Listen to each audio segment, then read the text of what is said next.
Olá a todos e a todas, nós estamos aqui no episódio 2 do IDPcast da temporada de Direito Constitucional. Hoje nós vamos debater sobre uma pergunta que nos é proposta, que é: precisamos de um Código de Processo Constitucional? O IDPcast é uma produção acadêmico-audiovisual do Instituto Brasileiro de Ensino, Desenvolvimento e Pesquisa. Nos episódios, nós estamos conversando com professores e professoras sobre os novos rumos do direito constitucional no Brasil e no mundo, passando por temas clássicos como a proteção dos direitos fundamentais e jurisdição constitucional, bem como novas questões trazidas pelo desenvolvimento tecnológico e digital das sociedades contemporâneas. Eu sou o Victor Marcel Pinheiro, eu sou professor aqui de Direito Constitucional, sou advogado e consultor legislativo e sou o host dessa temporada aqui do IDPcast. Nesse encontro, nós vamos debater a necessidade de sistematização da legislação e jurisprudência sobre a jurisdição constitucional no Brasil. No ano de 2020, foi constituída uma comissão de juristas na Câmara dos Deputados para discutir a possibilidade de elaboração de um Código de Processo Constitucional, presidida pelo ministro Gilmar Mendes, do Supremo Tribunal Federal, e sob relatoria do professor Ingo Sarlet. Desde então, diversos temas relacionados são objetos de estudos e sugestões de aperfeiçoamento dentro e fora da academia jurídica. E sobre esse tema nós temos hoje a honra de receber a professora Beatriz Horbach, que tem se dedicado ao tema que nos é proposto hoje. A professora Beatriz é doutoranda em Direito do Estado pela Universidade de São Paulo, é mestre em Direito pela Universidade de Tübingen, na Alemanha, é graduada em Ciências Jurídicas e Sociais pela Pontifícia Universidade Católica do Estado do Rio Grande do Sul, com intercâmbio acadêmico realizado também na Universidade de Tübingen. É assessora de ministro do Supremo Tribunal Federal, é uma acadêmica com experiência nessa área da reflexão sobre a legislação constitucional, enfim, com diversos artigos e sobre conversas, obras sobre o tema. De modo que eu queria inicialmente, professora, agradecer a sua presença aqui, o seu tempo, o seu interesse em fazer esse debate com a gente. Seja muito bem-vindo. Muito obrigada, professor Vitor. Na verdade, eu também agradeço muito esse convite, essa participação. Com certeza, todos os trabalhos que você faz são sempre muito de altíssima qualidade, muito bons. Então, é uma honra estar mais um trabalho seu. Espero contribuir de alguma forma. Com certeza, eu que agradeço. Nós aqui do DP, nossos ouvintes, e as pessoas que nos assistem, que nós agradecemos.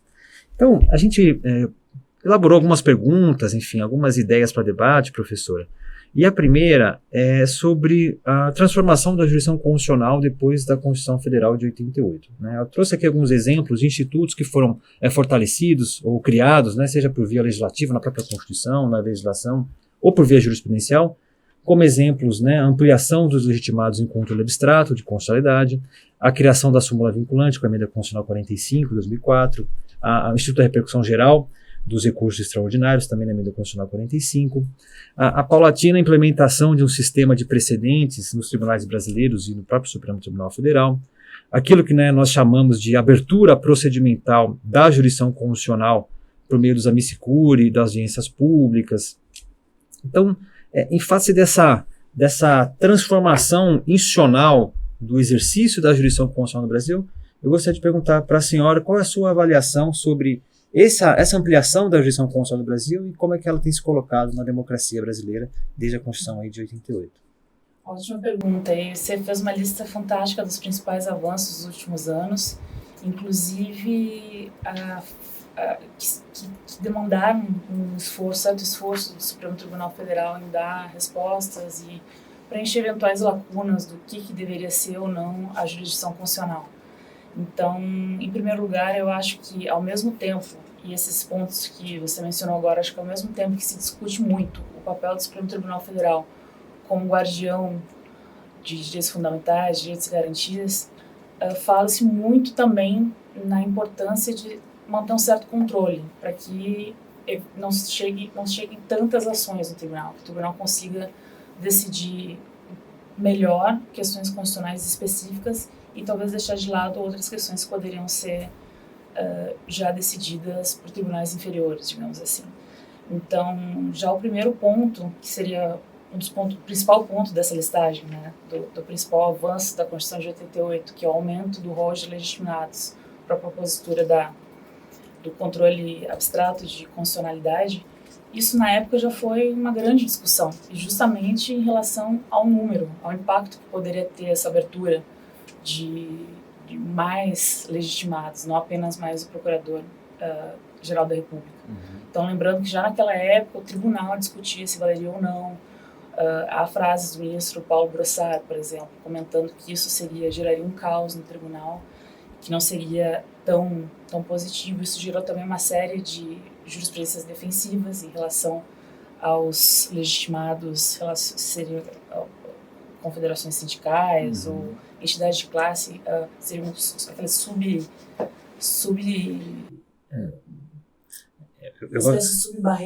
Eu gosto de brincar, professor, se me permite, que nós observamos lá no artigo 103 da Constituição, a Ordem Legitimada, tem 9 incisos, são 9 legitimados. Muito longe disso, né? São milhares de legitimados hoje no Brasil. Quando a gente pega especialmente o inciso 9, as entidades de classe, enfim, as categorias econômicas, e hoje o Supremo tem uma jurisprudência ampliando a legitimidade ativa, inclusive em face do inciso 9, para entidades sociais, para movimentos não personalizados. Então a gente tem realmente uma expansão muito grande, né? Como recentemente até o ministro Barroso, por exemplo, uma associação relacionada a direitos e defesas do público LGBT.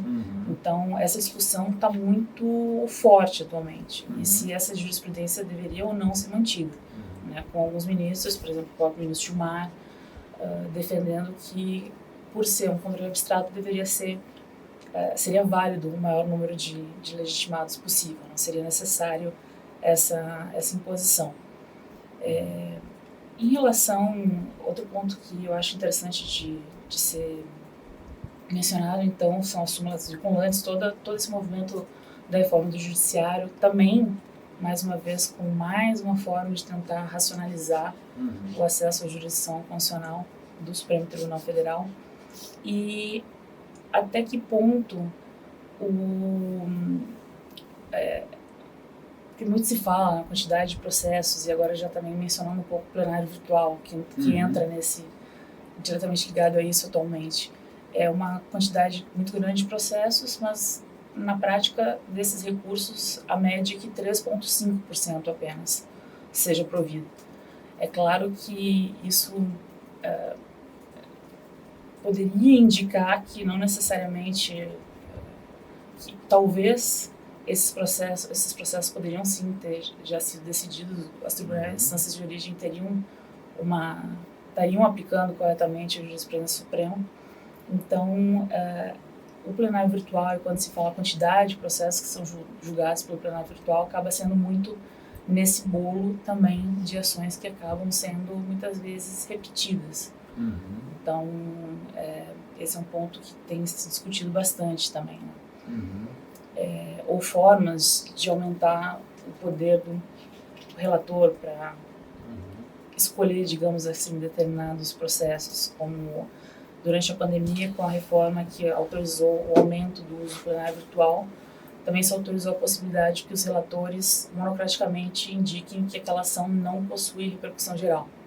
Então, e essa decisão é mantida, caso agravada, e seja mantida por um quórum de 2/3, por exemplo. Deixa eu fazer uma pergunta aqui, professora, sobre o plenário virtual, esse tema que a senhora está colocando, que eu acho que esse é um dos temas que é mais debatidos hoje, né, enfim, no meio jurídico, porque o plenário virtual ele começou, vamos dizer assim, de uma forma meio um pouco modesta, né, alguns anos atrás, para questões de repercussão geral, né, ou seja, né, como a senhora está pontuando, no primeiro momento, para se avaliar se uma questão constitucional discutida num recurso extraordinário, ela ostentava natureza constitucional ou infraconstitucional, e se fosse constitucional, se ela teria repercussão geral ou não. E depois dessa implementação inicial, vamos dizer assim, desse sistema eletrônico, nem chamado de plenário virtual, né, depois passou para o plenário virtual e realmente, aí, no período da pandemia, uma expansão para diversas ações. Enfim, os profissionais do meio jurídico, aí eu como advogado também, né, a gente milita nesse dia a dia com o tribunal e sabe das dificuldades, né. O seu caso entrou no plenário virtual, é uma corrida contra o tempo, porque os julgamentos são rápidos, né, começam geralmente numa sexta-feira e vão até outra sexta-feira, e especialmente, né, os advogados, meus colegas advogados, a gente tem muita dificuldade em acompanhar a pauta do tribunal. Eu faço aqui uma breve menção a uma lei recente agora, de junho de 2022, a lei 14.365, em que, né, no projeto que deu origem a ela existia uma possibilidade dos advogados pedirem um destaque, né, de uma matéria em plenário virtual para o plenário físico, e isso foi vetado pelo presidente da República, e o Congresso Nacional vai apreciar. Mas eu queria saber na sua experiência, que trabalha no Supremo Tribunal Federal, conhece a fundo essa sistemática. Quais são os impactos, como é que, né, a senhora vê dentro do tribunal o impacto do plenário virtual nos julgamentos dos tribunais? Enfim, os volumes são muito grandes, e como é que a gente faz essa ponderação entre celeridade e, vamos dizer assim, profundidade, dedicação às diversas causas que estão em debate no tribunal? Muito bem pontuado. Aqui eu começo falando da questão prática, que muitas vezes é o que mais pergunta, na verdade. Quando se diz que trabalha no Supremo Tribunal Federal, o tema de como funciona o plenário virtual na prática é bastante frequente e recorrente. Então, como você bem pontuou, uma sessão que dura 7 dias, então de sexta a sexta normalmente, caso não tenha feriado, então que normalmente então é postergado por 1 ou 2 dias. Então, sexta-feira está começando um plenário virtual e acabando outra sessão, a verdadeiro sextou do Supremo Tribunal Federal, que muita coisa pode acontecer. Só que ainda que comece essa sessão, a verdade é que internamente já se tem noção do que vai ser julgado, internamente já se tem muitas vezes acesso aos votos. O relator inclui em julgamento e o processo no plenário virtual, digitalmente, e até 24 horas antes de se iniciar a sessão, ele necessariamente tem que colocar o voto no sistema. Então, às vezes, já se tem acesso ao relatório, à ementa, ao que vai ser decidido, para a partir de meia-noite ter condições de já se preparar melhor, ou para pedir vista, ou para pedir o famoso destaque, que é bastante contestado, digamos assim, por muitos advogados. Um segundo ponto que eu acho interessante ser citado é que se fala muito da limitação dos processos aos advogados e a importância que se teria de que em alguns processos houvesse um maior número de sustentações orais ou que se desse maior atenção a isso. É fato que nos últimos, digamos, 10 anos, se nós fôssemos a uma sessão da turma, por exemplo, a quantidade de autos de processos que tinha a turma e eram levados de um lado para o outro, e a forma como os processos eram julgados em lista, normalmente apenas apresentando rejeito, embargo de declaração e todos os ministros acompanhando, é claro que naquela época se tinha um pouco noção do que estava sendo julgado, mas nunca como antes, como é agora, nós tivemos um acesso tão amplo e geral aos autos de todos os processos. Então, sendo feita uma apuragem correta do que está na sessão virtual, isso é, sim, um ponto bastante válido, porque deu muito mais transparência. Em relação às sustentações orais também. Hoje em dia, não só um advogado que queira apresentar as suas teses ou indicar, inclusive apresentar memoriais, pode mandar um arquivo de qualquer canto do Brasil, não precisa necessariamente estar em Brasília e ficar aguardando por aquela pauta específica. Então, ainda que possa haver, em alguns aspectos, uma aparente limitação dos direitos da advocacia, é real que isso, em certa medida, fortaleceu e, repito, sendo bem usado e se dando atenção para essa ferramenta, é uma ferramenta que veio muito para ajudar e pode sim ajudar. Lembrando que, pelo menos em tese, o sistema não permite que o ministro vote caso não tenha visto uma sustentação oral que foi acrescentada por um advogado. Eu não sabia disso. O sistema fica bloqueado até que essa sustentação seja aberta e seja conferida. Então, na prática, isso acontece. Agora, em relação ao pedido de destaque, isso é uma questão que ainda precisa ser bastante discutida e está sendo muito discutida, né? Muitos falam que seria algo muito por escolha própria do relator, o que na verdade ficou claro em tese, questões mais complexas, que algum ministro entende que poderia ser dado uma atenção especial, e muitas vezes não apenas em uma semana, porque lembrando que em média são 200 processos, 300 processos por semana que são inseridos no plenário virtual. Então, é fato que algumas questões precisariam de um pouco de mais tempo e uma melhor análise técnica. Então, esse pedido de destaque é feito e realmente nós precisamos discutir melhor sobre isso e avaliar se haveria algum critério mais objetivo, digamos assim. Eu acho que esse debate, se me permite, professora, ele está sendo feito no Congresso e, enfim, são dentro dos próprios, né, enfim, das alas políticas do Congresso tem uma divergência muito grande, porque, como a senhora pontuou, o plenário virtual, quem conhece, né, a realidade dos tribunais, a minha visão, eu digo isso, o julgamento polícia já era um julgamento virtual, né? Que, enfim, o Tribunal de Justiça chega lá, processos, lista 1.000 a 1.400 e pouco, pela procedência, quer dizer, né? Então, acho que o plenário virtual vem, em alguma medida, trazer benefícios de celeridade, com certeza, e também de transparência, como a senhora está pontuando. Acho que isso precisa ser destacado no debate, né? Ser destacado no debate. E tem um outro ponto também, que agora eu estava me lembrando, da possibilidade de se inserir no plenário virtual em 24 horas a medidas liminares que tenham sido concedidas monocraticamente para referendo pleno. Isso também é um ponto que precisa ser bem discutido e está sendo discutido, né? Então, gerou um maior...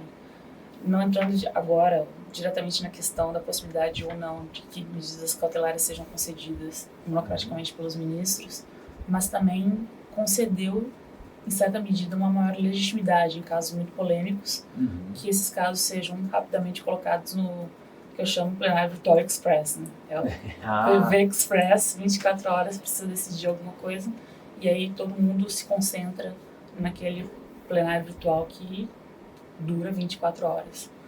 Então, esses foram pouquíssimos casos que isso deu, mas é um ponto também que acaba sendo favorável, de certa forma. Esse ponto, eu acho que a senhora traz é muito importante, sobre as críticas que se faz, né, a monocratização dos tribunais e do Supremo Tribunal Federal.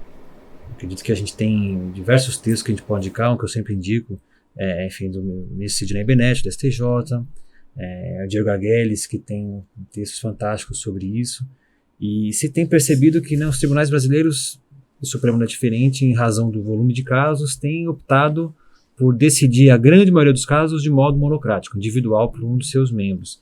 E aí essa interface com o plenário virtual, ela realmente tem um ponto aqui que eu acho que é de fundamental reflexão, e eu digo que o Congresso Nacional também tem feito isso, nessa discussão sobre o Código de Processo Constitucional ou modificações à legislação processual, que é sobre até que ponto e com quais limites se pode ter essas decisões monocráticas. Nós já tivemos em mais uma oportunidade no Congresso Nacional PECs, não era nem projeto de lei, eram PECs, discutindo a possibilidade de se estabelecer um prazo máximo, algumas versões 6 meses, 3 meses, de vigência dessas monocráticas, especialmente em controle abstrato, para elas serem apreciadas de modo colegiado, sob pena de perderem efeito, né? A gente tem exemplos, enfim, de decisões monocráticas de diversos ministros que às vezes ficam anos para ser apreciadas colegiadamente.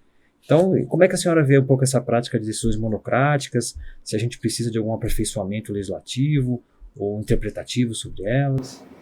Na verdade, esse é um movimento que não é de hoje, né? Ao longo das décadas, sempre que há uma maior utilização das decisões monocráticas pelo Supremo Tribunal Federal, há, em certa medida, uma reação do Congresso analisando até que ponto essas decisões seriam válidas ou não. E, de fato, no momento há essa discussão. É a realidade que nós temos um tribunal com muitos processos e uma carga muito alta para ser decidida, um plenário físico que já, de certa medida, conseguiu ser um pouco... foi desaguado no plenário virtual, mas que ainda segue extremamente sobrecarregado. Então, nessa lógica toda de como se encontra hoje e o aumento de demandas de alta relevância e que precisam necessariamente serem apreciados rapidamente, justificaria essa necessidade de concessão monocráticas rápidas e em decisões monocráticas. Mas isso eu entendo que precisa sim ser sistematizado, precisa de alguma forma ser melhor esquematizado por lei, ou que dê maior legitimidade e segurança até para o Supremo decidir alguns casos mais complexos. É interessante, porque a gente tem previsões, né, enfim, simples, né? Tanto na Lei 9868 quanto na Lei 9882 da DPF, que prevêem lá em algumas situações excepcionais de recesso, enfim. A lei da DPF é um pouquinho mais abrangente, mas a prática que o tribunal fez foi realmente de ampliar, né, potencializar a possibilidade de decisões monocráticas. E esse é um tema que eu acho que realmente a gente, enquanto sociedade, precisa se debruçar um pouquinho do ponto de vista legislativo. E, na verdade, vendo toda a jurisdição constitucional como se encontra hoje, está em constante evolução. Então, nós temos as leis, nós temos a previsão constitucional, mas na prática, como foi se delineando e como o próprio tribunal foi desenhando essa jurisdição constitucional, é que faz e já aponta a necessidade de que isso seja discutido e isso seja sistematizado no possível, então, Código de Processo Constitucional. Ao longo dos anos, muitas novas técnicas, muitas novas perspectivas foram conferidas pelo tribunal a questões que no passado talvez nós não tivéssemos ideia da grandiosidade ou até da relevância de que fossem feitas ou definidas em um determinado sentido.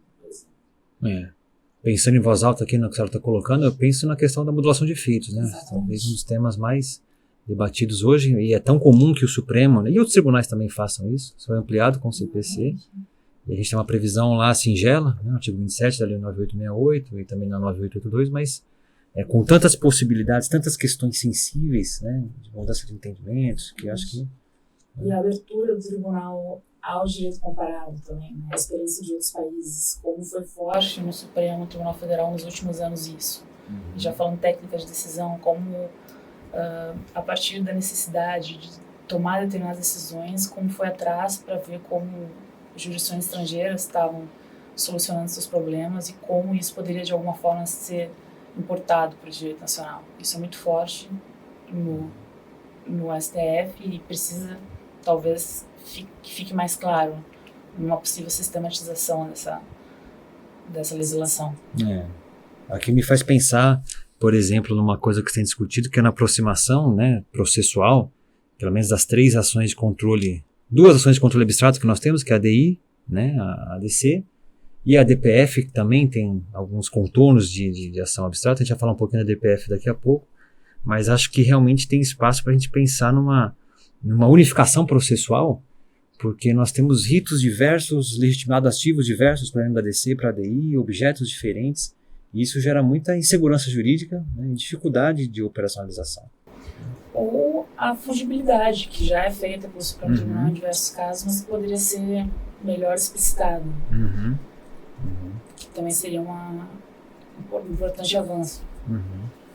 Deixa eu perguntar para a senhora aqui, uma das ações que acho que tem mais intrigado, né, os operadores do direito nos últimos anos é a DPF.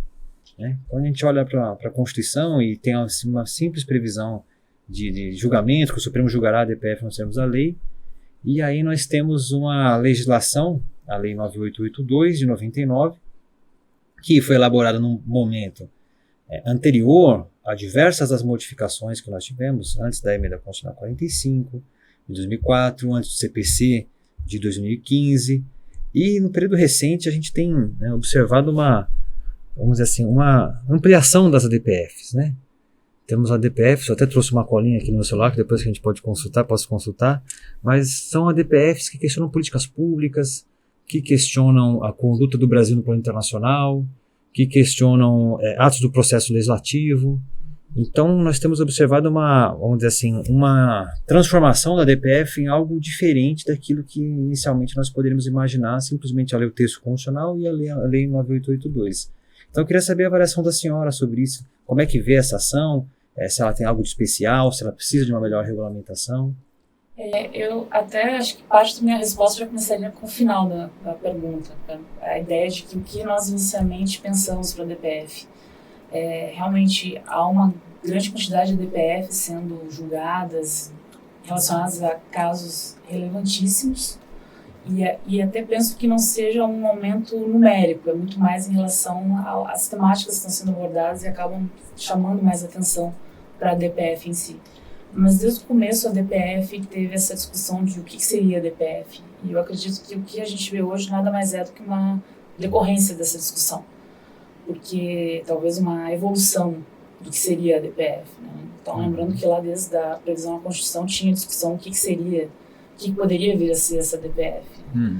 E até tem aquela clássica frase do Sepúlveda pertence dizendo que seria uma esfinge, que poderia ser, e aí se discutindo do que poderia sair dali. E aí sendo formadas comissões para estudar possibilidades, se poderia ser alguma coisa mais relacionada a uma face do vestibular do direito alemão, enfim. Então, me parece que é muito mais uma nova etapa, talvez, do que seria, do que se esperaria e que, inclusive, até onde o tribunal pode ir com determinadas decisões, que isso é um ponto bem forte. A partir ali da DPF 347, que se discutiu o estado de coisa inconstitucional do sistema carcerário brasileiro, eu acho que a partir dali foi um ponto muito relevante quando se trouxe essa experiência estrangeira para o sistema brasileiro. E o que é mais importante ser decidido hoje é quais são os limites da determinação do que o Supremo pode ou não determinar, ou melhor, coordenar relacionados a políticas públicas. Até que ponto pode ir, até que ponto pode ir sem perder determinada legitimidade. Que isso é extremamente relevante, e acho que, mencionando esses exemplos atuais, então nós temos a DPF relacionada, agora à pandemia foram várias, desde desapropriação coletiva, questões de demarcação de terras indígenas, a possibilidade, a forma como a polícia pode ou não entrar em favelas. Então nós temos uma série de temas muito relevantes que estão sendo discutidos via DPF e que, de fato, merecem um maior destaque. Se a senhora me permite, eu vou colar aqui nas minhas anotações. Eu trouxe aqui algumas, né, que só para mencionar os exemplos. Tem a DPF 347, que a senhora mencionou, do estado de coisa inconstitucional do sistema carcerário. A DPF 709, que é a tutela do direito à saúde dos povos indígenas, né, durante a pandemia. A DPF 786, que pedia, né, não chegou a ser conhecida, mas mostra um pouco para onde nós estamos caminhando. Pedia uma reforma, um plano de reforma tributária pelo Executivo e Legislativo, em razão da sua regressividade. Uma DPF recentíssima agora, da semana passada, a DPF 984, que foi ajuizada pela AGU, contra todos os estados do Distrito Federal, em relação à questão das alíquotas do ICMS sobre combustíveis, né, enfim, a essencialidade desses bens e a seletividade tributária que os estados não estariam, né, implementando nas suas legislações. Então, pensando nas suas colocações, professora, me lembrei de dois autores aqui que eu gosto de indicar sobre esse tema. Acho que o professor Miguel Gualano Godoy, lá do Federal do Paraná, ele tem bons textos sobre a DPF que ele mostra um pouco isso, né? Ele também trabalhou no Supremo, foi assessor lá, e mostra um pouco essas transformações que a DPF tem, né, sido objeto. E eu também gosto muito de um professor que aí não é sobre a DPF, mas é direito comparado, que é o David Landau, que ele tem um argumento muito interessante que é sobre o papel da jurisdição constitucional em países, e eu sei que esse é um tema caro para a senhora, em países de tradição democrática mais recente, né? Que nós estamos acostumados a pensar no Judicial Review, jurisdição constitucional, à luz das democracias mais consolidadas, né? Estados Unidos, Alemanha, Europa continental como um todo, e trazer isso para o Brasil, para o contexto latino-americano.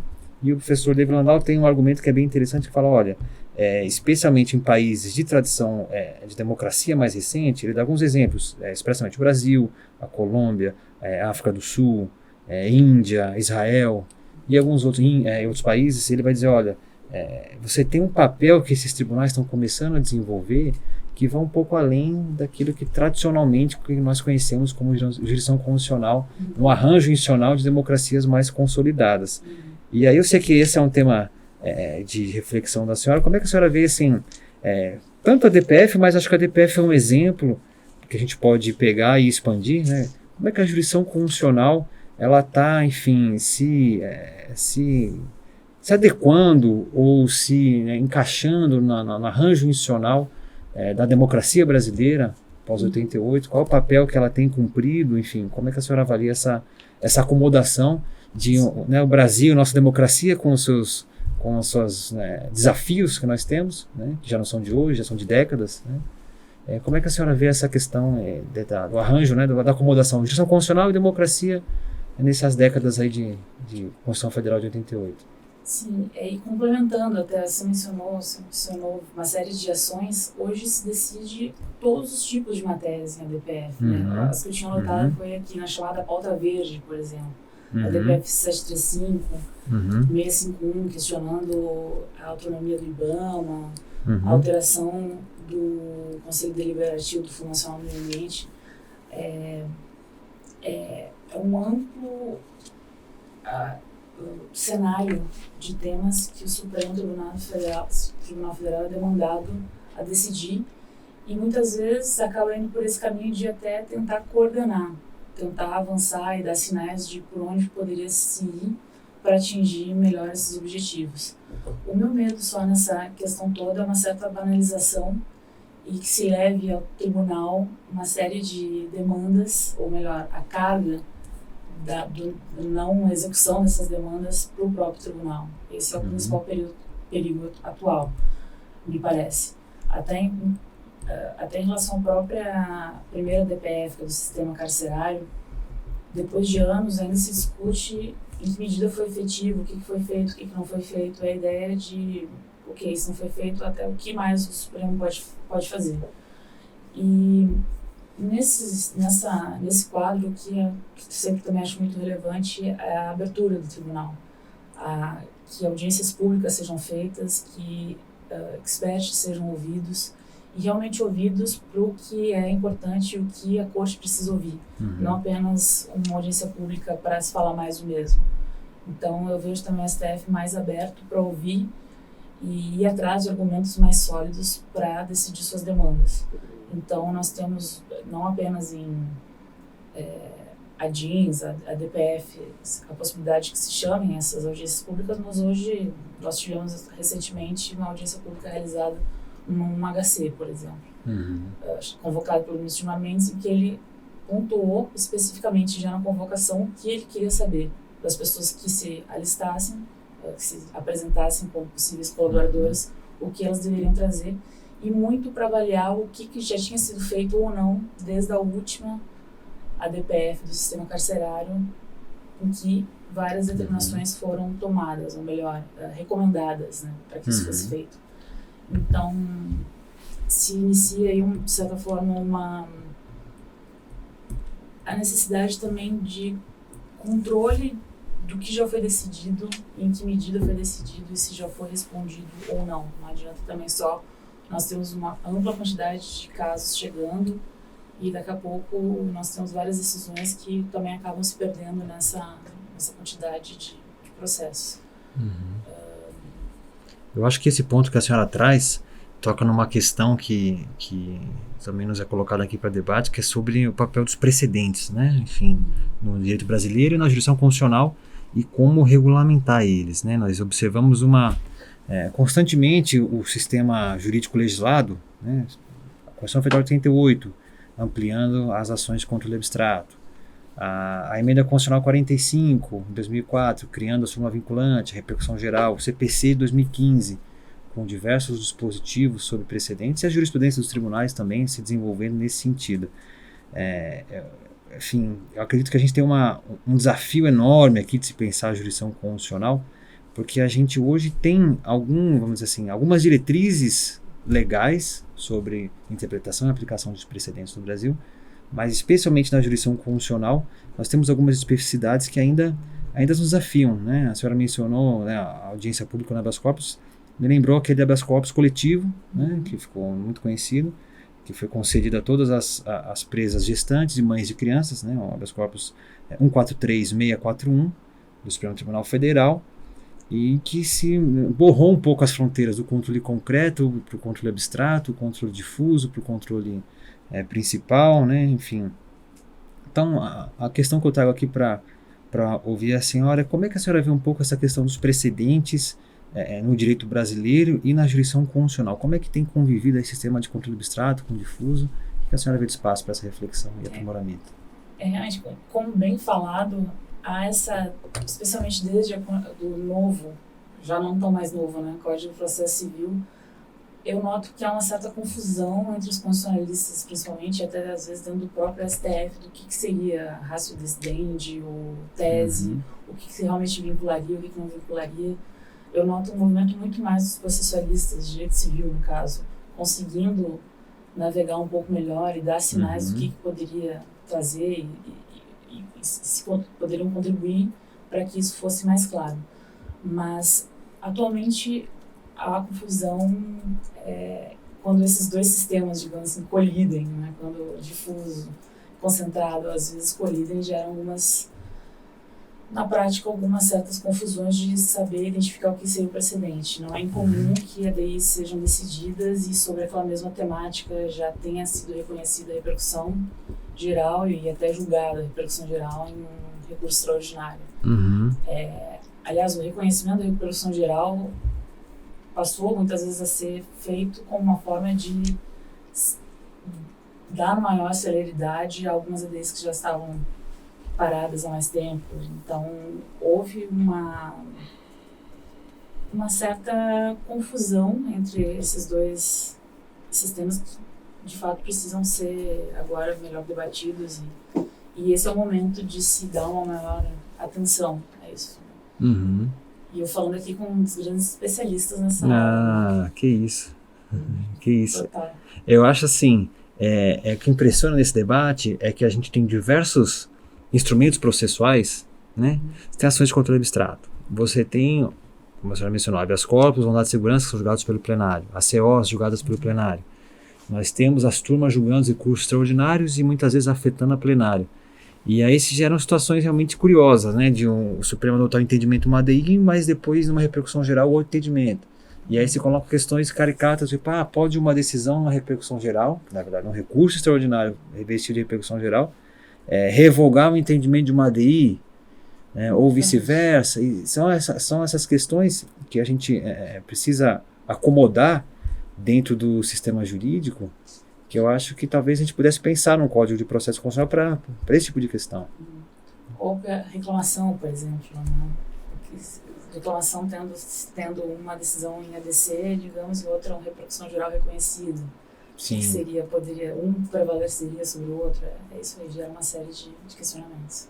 Eu lembro de uma frase do ministro Marco Aurélio sobre reclamação, que eu gosto sempre de lembrar: salvo o melhor juízo na reclamação 3014. Salvo o melhor juízo na reclamação 3014. Mas é só olhar as pessoas darem no Google que vai aparecer lá. Que o ministro Marco Aurélio, no momento de julgamento, está se discutindo a tese, né, dos motivos determinantes, das transcendências dos motivos determinantes, se eu poderia ajuizar uma reclamação para tutelar a ratio decidente de um caso. E a jurisprudência do Supremo desde aquela época e hoje é que não se pode. Só o dispositivo decisório ou a tese, enfim, né, em alguma medida, com algumas restrições lá do CPC, poderia ser tutelada por uma reclamação. E o ministro Marco Aurélio diz, olha, presidente, daqui a pouco vai ter só processos de capa rosa aqui no tribunal. Isso assusta, porque aí você me corrige se eu estiver errado, as reclamações eram autuadas no processo de capa rosa. Então acho que esse é mais um desafio processual que a gente tem que equacionar, né? Exato, e essa delimitação das teses, né? O que é tese? E depois a própria modulação do efeitos, né? Então, no segundo momento, em que momento isso deve se dar, porque às vezes acaba tudo muito perdido no meio do processo. E até agora me lembrei próprio na área virtual, nos últimos tempos, foi criada uma nova ferramenta também para que os ministros votem, se acompanham especificamente em relação à modulação de efeitos, a tese. Não é tão usada ainda, porque na prática o que acontece, processos que precisam de modulação de efeitos ou de discussão de tese, isso é praticamente impossível ser feito em plenário virtual, é melhor que seja feito ao vivo. Então, geralmente, esses processos são mandados para o plenário físico. Mas quando são questões mais fáceis, há essa ferramenta. Maravilha. Professora, eu já recebi o sinal aqui da nossa equipe, que nós estamos já caminhando para o nosso encerramento. Eu queria só fazer uma pergunta final e deixar aberta também a palavra para a senhora fazer assim, essas considerações finais, que precisamos ou não de um código de processo constitucional, como é que a senhora vê essa questão, e deixar suas considerações aí também. Ótimo. Bom, chegando então à grande pergunta, né, do dia, quando se fala em um novo código, é muito importante ponderar se valeria a pena, se é realmente necessário, porque sistematizar leis, se essas leis seriam apenas só sistematizadas ou haveria uma série de alterações, seria um momento mais adequado para isso ou não. Eu penso que depois do estágio em que nós nos encontramos, de tantos anos de democracia e de atuação muito forte do Supremo Tribunal Federal, delimitando e coordenando o que seria a nossa jurisdição constitucional com base no que já temos, é mais do que oportuno esse momento para discutir, para chegar às conclusões, discutir até pontos como nós discutimos hoje, né, que geram algumas questões, algumas discussões ligadas a quórum, a como se deveriam ser, nós falamos em audiências públicas, enfim, é um momento de sentar e analisar em que estágio nós estamos, para daí sim chegar à elaboração desse código, que nada mais vai fazer do que facilitar e deixar de forma mais clara boa parte da nossa jurisdição, que já vem sendo decidido, e muitas vezes não está necessariamente no papel, digamos assim.